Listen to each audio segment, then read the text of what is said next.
We've all heard about the potential trouble in paradise between Jennifer Lopez and Ben Affleck. So let's take a look at their natal charts and talk about 3 synastry aspects that can be difficult when it comes to romantic relationships.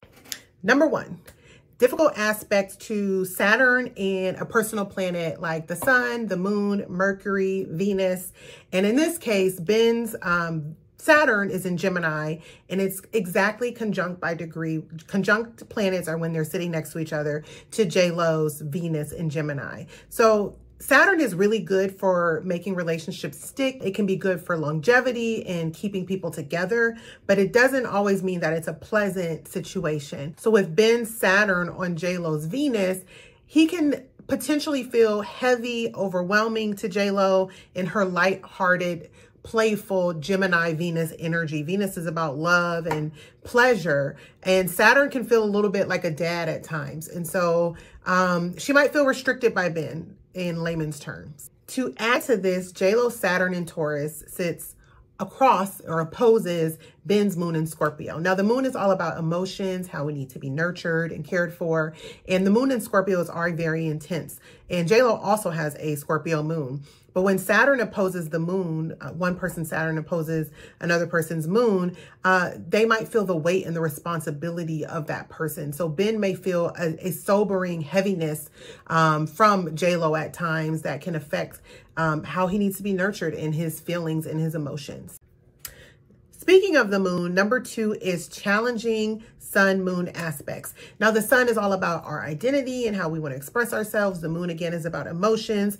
And friction between the sun and the moon can be good because it can signal growth in a relationship. But in this case, JLo's sun in Leo is squaring Ben's moon in Scorpio.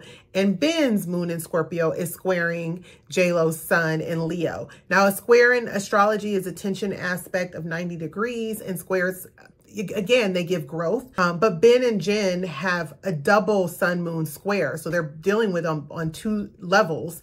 So that's a lot to overcome. There can be a misunderstanding between, how they feel and how they want to express themselves in the world. And so for them getting on the same page, it will take a lot of adjustment at times.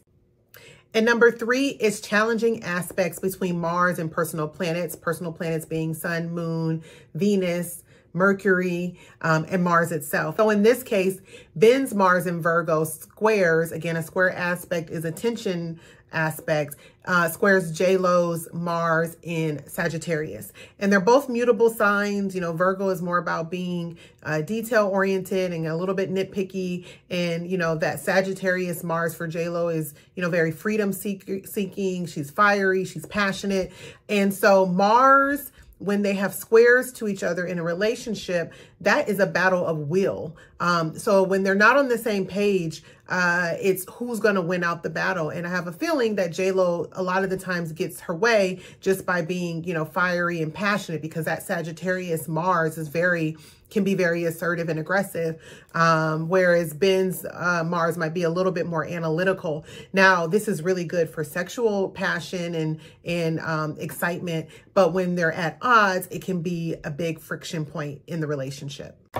So with all this being said, relationships of all kind can be difficult, but just remember that you can't take one astrological placement and say whether the relationship will last or not. It's up to us to do the work. And I really wish Ben and Jen well. I hope they're able to work through some of these difficulties. Obviously, I don't know what's going on. We're just speculating here. But if they are going through a difficult time, hopefully they can overcome it and let love win.